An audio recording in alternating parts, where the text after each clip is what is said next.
अस्सलाम वालेकुम। आज का लेक्चर ट्रांसलेशन मेथड्स के हवाले से, और ट्रांसलेशन करते हुए हम कुछ चीज़ों को मिस कर देते हैं जिसकी वजह से हमारी सारी की सारी ट्रांसलेशन ख़राब हो जाती है। इंटरनेशनल कंटेंट हो या आपके एग्ज़ाम का एक सफ़ा हो, तो ट्रांसलेशन में आपको कुछ बुनियादी चीज़ों को जहन में रखना चाहिए। आज उनके ऊपर बात करेंगे। पहली बात यह है कि आपने कभी भी रोबोटिक ट्रांसलेशन नहीं करनी जो गूगल ट्रांसलेट करता है। उसमें आपने सिर्फ लेक्सिकल मीनिंग्स को नहीं देखना बल्कि प्रैग्मेटिक मीनिंग्स को भी देखना है कि ये बंदा कहना क्या चाह रहा है। तो उसमें आपने अपनी ज़ुबान में जिसमें आप ट्रांसलेट कर रहे हैं उसमें कोशिश करनी है कि वो चीज़ आपने मेंशन करनी है जो वो बंदा बात समझाना चाह रहा है। ये एक पॉइंट है, क्योंकि हम जब हू बहू ट्रांसलेट करते हैं तो हम उस चीज़ को मिस कर देते हैं, वो बात हम कह नहीं पाते। तो एक चीज़ है कि इसमें ह्यूमन एलिमेंट आपका आना चाहिए जब आप ट्रांसलेट कर रहे हैं। ह्यूमन एलिमेंट, क्योंकि हर ज़ुबान का एक अपना अंदाज़ होता है, एक अपना स्टाइल होता है। जैसे मैंने कुछ इंटरनेशनल कंटेंट की ट्रांसलेशंस की जिसमें इमरान खान साहब की वीडियो थी, मोहम्मद अली बॉक्सर साहब की वीडियोस थी, तो वो एक्सट्रीम लेवल पे वायरल हुई, लाइक मिलियंस में रीच गई। उसकी वजह ही ये थी कि मैंने उस ट्रांसलेशन में एक ह्यूमन एलिमेंट होता है उसको मैंने मिस नहीं होने दिया। पहला काम आपने ये करना है कि वो ह्यूमन एलिमेंट उसमें मिस ना हो। दूसरा काम आपने ये करना है कि इसके स्ट्रक्चर के अंदर जो वोकैबुलरी आपको नहीं आ रही उसका सम हाउ सिमिलर आपने ख़ुद से वर्ड प्रोड्यूस कर लेना है। जैसे सहेलियों का नहीं आता तो सहेलियाँ क्या होती हैं, सहेलियों को दूसरे ट्रांसलेट करके देखें इसी ज़ुबान के अंदर कि सहेलियाँ एक्चुअली दोस्त होती हैं, तो दोस्तों का फिर फ्रेंड्स बन जाएगा, राइट। मिसाल के तौर पे संजीदा का आपको नहीं आ रहा वर्ड, तो आप देखते हैं कि संजीदा किस तरह का बंदा होता है। संजीदा का आप सिमिलर उर्दू में वर्ड देखें फिर उसका ट्रांसलेट कर दें, वो थोड़ा सा करीब होगा, यानी कि एग्जैक्ट अब आपको नहीं आ रहा तो बच्चे क्या करते हैं एग्ज़ाम में वो लफ्ज़ ही छोड़ देते हैं, तो उसका करीब तर या करीब तरीन कोई वर्ड लिखेंगे फिर भी आपकी ट्रांसलेशन दुरुस्त हो जाएगी। अच्छा, ट्रांसलेशन करते वक्त आपने इन दो चीज़ों को भी जहन में रखना है स्ट्रक्चर के हवाले से। वो ह्यूमन एलिमेंट वाली बात तो वो एक अलग चीज़ है ना, एक SVO है और एक SOV है, ये दो चीज़ें हैं। एक हमारे पास सब्जेक्ट होता है जो काम कर रहा है, एक हमारे पास काम होता है, और एक होता है ऑब्जेक्ट। अब उर्दू का जो स्ट्रक्चर है वो हमारे पास ये होता है। उर्दू का स्ट्रक्चर के ऊपर अभी हम बात करते हैं, पहले हम इंग्लिश के स्ट्रक्चर को अंडरस्टैंड करते हैं। अंग्रेज़ कैसे लिखता है? अली राइट्स आ स्टोरी। अंग्रेज़ इस ऑब्जेक्ट को एंड पे लेके जाता है और वर्ब को दरमियान में रखता है और सब्जेक्ट को शुरू में रखता है, यानी कि अंग्रेज़ी का स्ट्रक्चर क्या है? SVO। और उर्दू का स्ट्रक्चर क्या है? उर्दू का SOV, यानी कि अली कहानी लिखता है, यानी कि इस तरह अगर हो कि अली कहानी लिखता है, तो इसमें सबसे पहले क्या आया? सब्जेक्ट, उसके बाद क्या आया? ऑब्जेक्ट, उसके बाद क्या आया? वर्ब। यानी कि इसको अगर यहाँ पे लाएं SOV, यानी कि ओ दरमियान में आ रहा है ऑब्जेक्ट। तो अंग्रेज़ क्या करता है? अंग्रेज़ वर्ब को दरमियान में रखता है। तो जब हम अपनी उर्दू टू इंग्लिश ट्रांसलेट करते हैं तो हम कंफ्यूज हो जाते हैं कि इसमें एक्शन कहाँ पे हो रहा है और इसमें हमने कैसे ट्रांसलेट करना है। ये एक पैराग्राफ मैं आपके सामने लेके आया हूँ, अभी मैं इसको ट्रांसलेट करूँगा तो आपको मैं साथ साथ इसकी कॉम्प्लिकेटेड चीज़ों का भी बताता जाऊँगा और साथ साथ इसको हम ट्रांसलेट भी करते जाएंगे। तो जब भी आपके सामने कोई पैराग्राफ आता है उसके बारे में एक चीज़ हमेशा याद रखें कि उसमें आपकी लैंग्वेज को एज ए होल टेस्ट किया जा रहा होता है कि इस बंदे ने सारे स्ट्रक्चर्स पढ़े हैं, सारे रूल्स इसको आते हैं, पैसिव स्ट्रक्चर आते हैं, कंडीशनल सेंटेंसेज आते हैं कि नहीं आते। तो वो चीज़ें जब इसमें ऐड होती हैं तो अक्सर आपके 2-3 सेंटेंसेज मिस हो जाते हैं ट्रांसलेशन में से। आप कहते हैं जी इसकी मुझे ट्रांसलेशन आ ही नहीं थी रही, क्योंकि वो नया स्ट्रक्चर होता है, नया रूल होता है, वो आपने पढ़ा नहीं होता। तो इसलिए अक्सर टीचर्स रिकमेंड करते हैं कि जब ट्रांसलेशन और डायलॉग में चॉइस आती है तो डायलॉग आप लिख लिया करें, उसमें अगर आपने 6 टेंसेस भी पढ़े हैं तो 6 टेंसेस को आप कहीं ना कहीं फिट कर देते हैं। Like are you going abroad बजाय विल यू गो अब्रॉड कहने के are you going, will you be going, इस तरह करके आप कंटिन्यूस टेंसेस में बयान कर देते हैं बात। लेकिन बहरहाल ये अगर फॉर एग्जांपल एक स्ट्रक्चर आपके सामने आ गया तो आपने फ़ौरन SVO पे लौट आना है कि अंग्रेज़ी का स्ट्रक्चर ये है, इंग्लिश का SVO, यानी कि सबसे पहले सब्जेक्ट आता है, फिर वर्ब आता है, फिर ऑब्जेक्ट आता है। आपने इन 3 चीज़ों को देखना है। इसके अलावा जितनी भी इंफॉर्मेशन है उसको आगे पीछे कहीं ना कहीं फिट कर देना, ये गलत नहीं होना चाहिए। बाकी कहीं ना कहीं मार्जिन निकल आता है, स्पीकर अपनी तरफ से डिफरेंट तरीके से बात करता है। अच्छा, हलीमा एक बंदी है, बेशक यहाँ पे कोई काम नहीं कर रही, लेकिन फिर भी हम इसको सब्जेक्ट के तौर पे लेंगे। हलीमा अपनी सहेलियों में सबसे ज़्यादा ज़हीन और संजीदा लड़की थी। एक तो कंपैरिजन हो रहा है उसकी सहेलियों के साथ, दो तरह से मैं आपको ये बताऊंगा कि दो तरह से ये स्ट्रक्चर हो सकता है।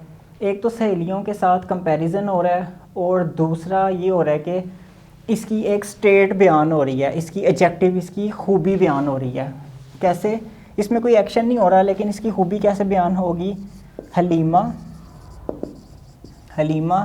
वॉज। अब ये वही वॉज वर वाला स्ट्रक्चर है जो मैं कहता होता हूँ कि सबसे पहले सब्जेक्ट आता है, फिर वॉज वर आता है, फिर उसके बाद हम कोई खूबी खामी लगाते हैं या कोई नाम लगाते हैं। जैसे Halima was a student, Halima student थी, हलीमा थी, क्या थी? ज़हीन और संजीदा। अब किस में ज़हीन और संजीदा थी? अपनी सहेलियों में। हलीमा वॉज द मोस्ट, अब ये कंपैरिजन हो रहा है, Halima was the most intelligent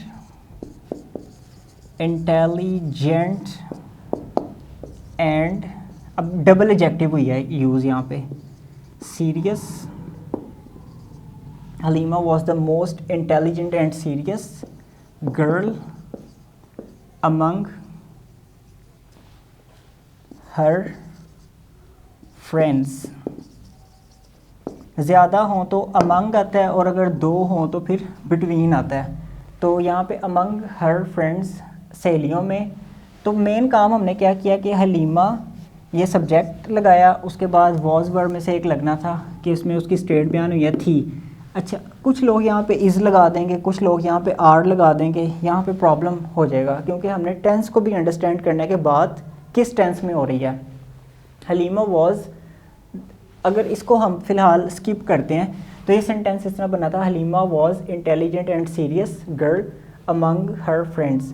तो द मोस्ट हम सुपरलेटिव एडजेक्टिव्स के साथ लगाते हैं। अच्छा जी, वो अपना ज़्यादातर वक्त किताबें पढ़ने में गुजारती थी। फिर अगेन सब्जेक्ट कौन सा है? शी, ये सब्जेक्ट है। उसके बाद काम क्या करती है? वो गुजारती है। गुजारती भी क्या है? किताबें पढ़ने में वक्त। मेन एक्शन ये नहीं करना, किताबें पढ़ना मेन एक्शन नहीं है।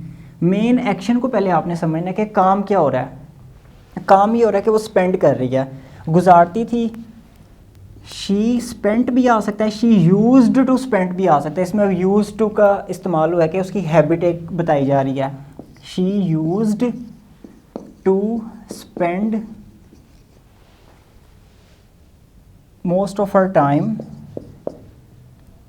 अपना ज़्यादातर वक्त है, मोस्ट ऑफ हर टाइम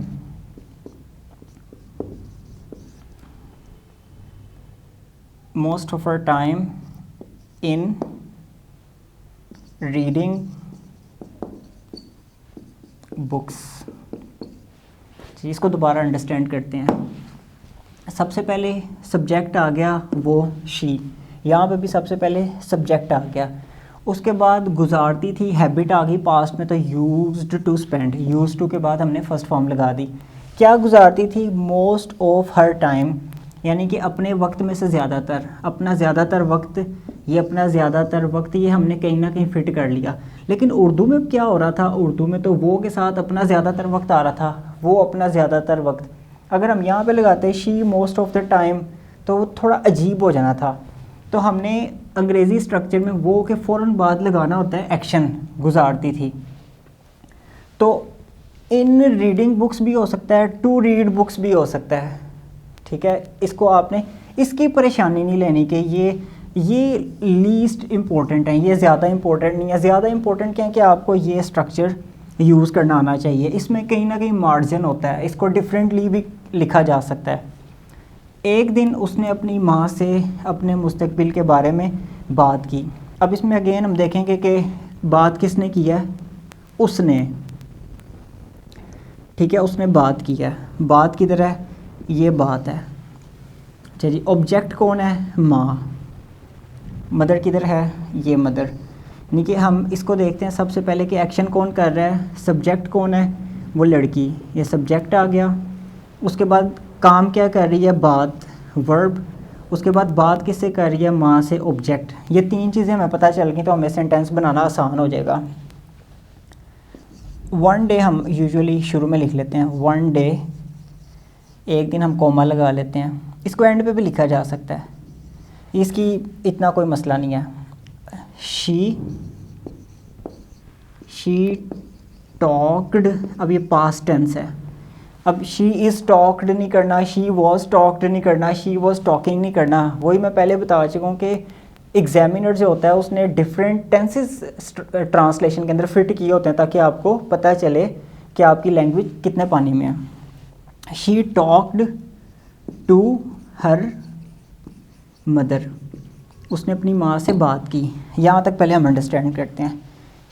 उसने अपनी माँ से अपने मुस्तकबिल के बारे में बात करना चाहिए, तो बात की नहीं है, एक्चुअली बात करना चाहिए। तो ये चाहिए को भी तो हमने कहीं फिट करना है। अब मैं इसको आपको दूसरी तरह इसको लिख के दिखाता हूँ ताकि हम एग्जैक्ट राइट ट्रांसलेशन पे पहुँच सकें। अच्छा, ये जो ट्रांसलेशन होती है इसका भी रफ अमल होता है, जिस तरह मैथमेटिक्स का रफ अमल होता है तो इसका भी रफ अमल होता है, जहाँ पे आप गलत मलत करके फिर दोबारा सोच के करते हैं, उसके बाद फिर आप एक नीट एंड क्लीन जो फाइनल ट्रांसलेशन होती है उसको आप लिख लेते हैं। अच्छा जी, शी टॉक्ड नहीं आएगा बल्कि उसने बात करना चाहिए। ये बात करना चाहिए और बात की, ये दो डिफरेंट चीज़ें हैं। अब यहाँ पे देखें मैं बात करना चाहिए को कैसे लिखता, शी विश्ड टू टॉक, अब ये बनना है सही, she wished to talk to her mother. She wished, one day she wished to talk, अब ये विश्ड टू टॉक आ गया, she wished to talk with her mother भी आ सकता है, टू हर मदर भी आ सकता है। अच्छा, किसके बारे में, अबाउट,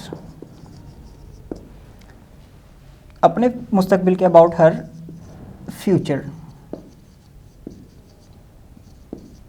अपने मुस्तकबिल के बारे में। अच्छा, उसने कहा कि वो एक लिखारी बनना चाहती है। ये इसमें डायरेक्ट इनडायरेक्ट के रूल्स आपको आने चाहिए। वही अगेन आपकी पूरी की पूरी ग्रामर टेस्ट हो रही है इधर।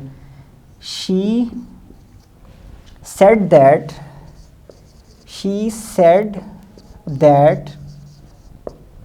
She wanted to become a writer। अब यहाँ पे एक ना प्रॉब्लम आ रही है, मैं आपको उसका बताता हूँ। यहाँ पे तो आ रहा है बनना चाहती है, यानी कि प्रेजेंट में बात है। उर्दू में तो हम लगा लेते हैं, चलें चल जाता है, उसने कहा कि वो एक लिखारी बनना चाहती है।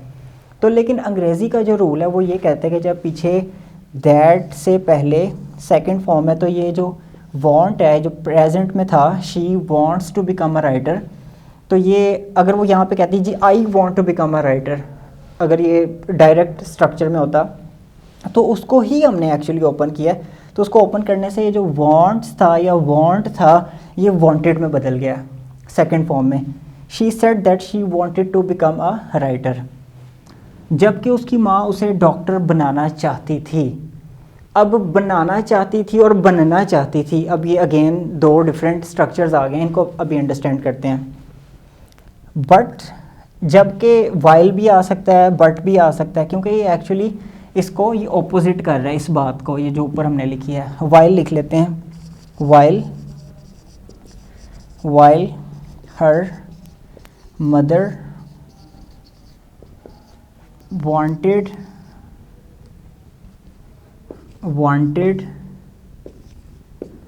her to be a doctor, to become a doctor भी कह सकते हैं, to be a doctor भी कह सकते हैं। अब ये जो wanted का लफ्ज़ इस्तेमाल हुआ है ये एक अलग स्ट्रक्चर है। कहते हैं ना I want you to write something for me, मैं तो चाहता हूँ कि तुम मेरे लिए कुछ ख़त लिखो। तो ये उस स्ट्रक्चर में है कि मैं तुमसे ख़त लिखवाना चाहता हूँ, इन अदर वर्ड्स। तो मैं तुमसे ख़त लिखवाना चाहता हूँ और तुम खुद लिखना चाहते हो, तो उसमें होगा कि you want to write a letter. और अगर हो के मैं तुमसे लिखवाना चाहता हूँ तो ये होगा कि जी I want you to write a letter for me. तो ये कि while her mother wanted her to be a doctor, जबकि उसकी माँ उसे डॉक्टर बनाना चाहती थी। तो ये हमें डिफरेंट रूल्स जब तक नहीं आते तब तक हम ट्रांसलेशन नहीं कर सकते। इन अदर वर्ड्स मैं सम अप कर देता हूँ अपनी बात को कि ट्रांसलेशन का कोई शॉर्टकट नहीं है, ट्रांसलेशन का कोई भी शॉर्टकट नहीं है, बल्कि इसके लिए आपको पूरे के पूरे सारे ग्रामर के रूल्स आएंगे, फिर आप ट्रांसलेशन कर सकेंगे। इसके अलावा ऑप्शन ही नहीं है। ये शॉर्टकट थोड़ा सा मैंने आपको बताया कि SVO का आप ध्यान रख के आप प्रैक्टिस करते रहें, इसकी जितनी प्रैक्टिस कर लेंगे वो आपकी इंशाल्लाह ताला चलती रहेगी। तो इंशाल्लाह अगले लेक्चर्स में भी मैं कुछ डिफरेंट स्ट्रक्चर सामने ला के उसकी ट्रांसलेशन करके दिखाऊंगा, ताकि आप मज़ीद इसको अंडरस्टैंड कर सकें ट्रांसलेशन मेथड्स को। I hope you enjoyed this lecture. If you like the video, just share with your friends, and please don't forget to subscribe to the channel. Take care. Allah Hafiz.